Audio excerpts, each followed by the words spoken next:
Pasca bentrokan dua kelompok massa yang terjadi kemarin di Jalan Taman Siswa Yogyakarta, situasi kini mulai normal kembali.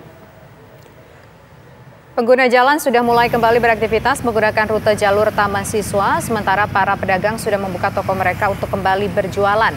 Sebelumnya, daerah ini sempat mencekam akibat bentrok dua kelompok massa pada Minggu sore. Petugas gabungan baik dari Polda DIY, Polresta Yogyakarta, dan tim Brimob dari DIY membubarkan massa yang saat itu tetap bertahan.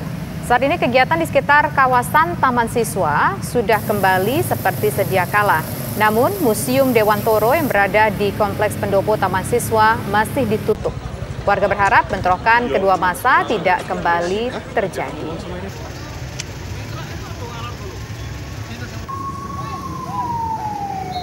Pada semua pihak untuk bisa menahan diri demi menjaga kondusivitas dan keamanan Kota Yogyakarta khususnya dan wilayah daerah istimewa Yogyakarta pada umumnya. Saya selaku Kapolda juga mohon maaf kepada masyarakat Jogja atas situasi yang tidak kondusif beberapa waktu lalu. Namun saat ini situasi sudah terkendali aman. Kami menghimbau kepada seluruh masyarakat, saudara-saudaraku, sedulur-sedulur semuanya, baik dari PSHT, Braja Musti, dan seluruh yang ada untuk bisa menahan diri menjaga keamanan Yogyakarta. Apa saja kemudian kerusakan yang timbul akibat bentrok antar dua kelompok massa di Jalan Taman Siswa Yogyakarta dan siapa sebenarnya yang terlibat dalam bentrokan ini? Langsung saja kita tanyakan kepada rekan kami Arga Dumadi yang berada di lokasi. Arga, bisa tunjukkan kepada kami apa saja yang terdampak akibat bentrokan kemarin?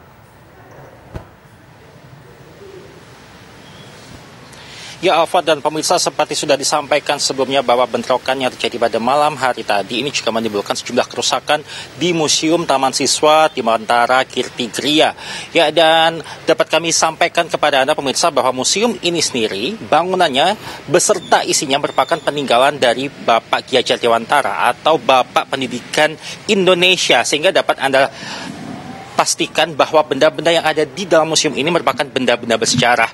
Ini adalah salah satu contohnya, ini adalah kursi yang usianya tentu saja ini juga sudah tua dan juga memiliki nilai sejarah. Ini menjadi salah satu benda yang mengalami kerusakan, dan tadi kami juga mendapatkan informasi bahwa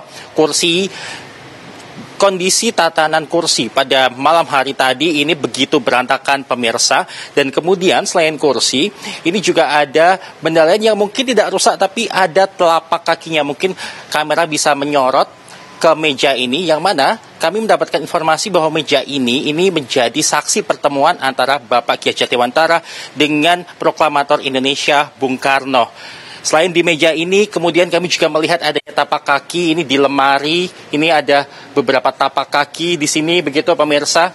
Yang ini juga menjadi gambaran bahwa semalam kondisinya begitu kacau sehingga massa ini berlarian, tidak beraturan, sampai mereka kemudian berlari menuju Museum Dewantara Kirtigria ini. Kemudian mereka berlarian sembarangan dan kondisinya ini sudah dibersihkan sebenarnya dan juga sudah mulai ditata, namun memang masih ada beberapa bagian ini yang masih belum kembali posisinya seperti semula.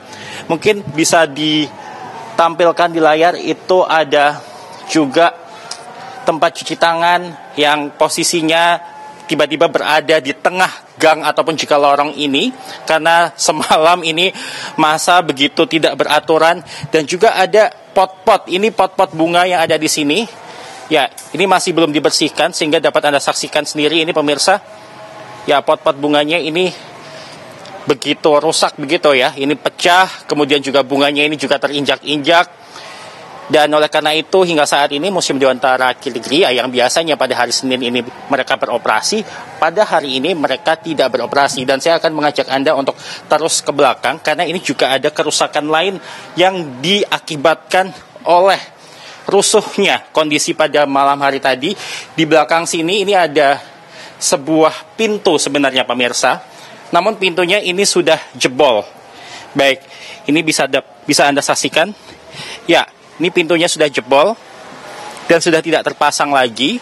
Yang ini merupakan dampak dari kerusakan akibat bentrokan massa yang terjadi pada malam hari tadi. Dan dapat kami sampaikan kepada Anda pemirsa yang ada di studio, dari Polda DIY sendiri ini sebenarnya sudah bertindak dan juga pada pagi hari tadi sudah melakukan konferensi pers di hadapan awak media, di mana ini ada lebih dari 300 orang, sementara ini yang sudah diamankan oleh pihak kepolisian.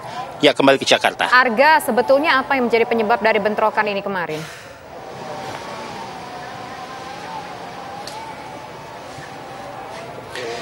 Ya, Tisa dan pemirsa, bentrokan ini sebenarnya memiliki runtutan cerita yang agak panjang, karena memang bermula awalnya dari kejadian sekitar 1 atau 2 minggu yang lalu di kawasan Parangtritis, Yogyakarta. Ini ada bentrokan antara dua kelompok, sebenarnya antara warga setempat dengan kelompok dari Brajamusti atau kelompok pecinta bola, klub sepak bola PSIM, di mana memang waktu itu warga memprotes adanya suara yang terlalu keras atau terlalu bising, di mana teguran warga itu ternyata menjadi sebuah bentrokan, dan di antara warga itu ada salah satu anggota perguruan pencaksilat, yang mana kemudian pada beberapa hari setelahnya anggota-anggota perguruan pencaksilat ini meminta kepada pihak Polres Bantul untuk mengusut peristiwa bentrokan pertama yang terjadi di Parangtritis itu dan menangkap pelaku yang membuat salah satu anggota dari perguruan pencaksilat ini mengalami luka-luka.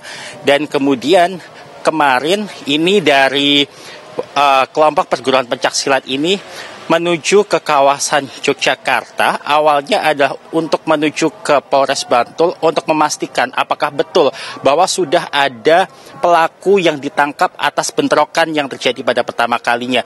Namun ternyata ketika mereka menuju ke Yogyakarta, ini pada akhirnya malah dihadang oleh warga Yogyakarta yang tidak suka karena kelompok massa pencaksilat ini ketika menuju ke Yogyakarta, mereka menggunakan kendaraan sepeda motor yang suaranya begitu bising dan ini mengganggu warga begitu. Tisa. Baik, Arga Dumadi mengabarkan langsung dari lokasi bentrokan yang terjadi kemarin di Yogyakarta.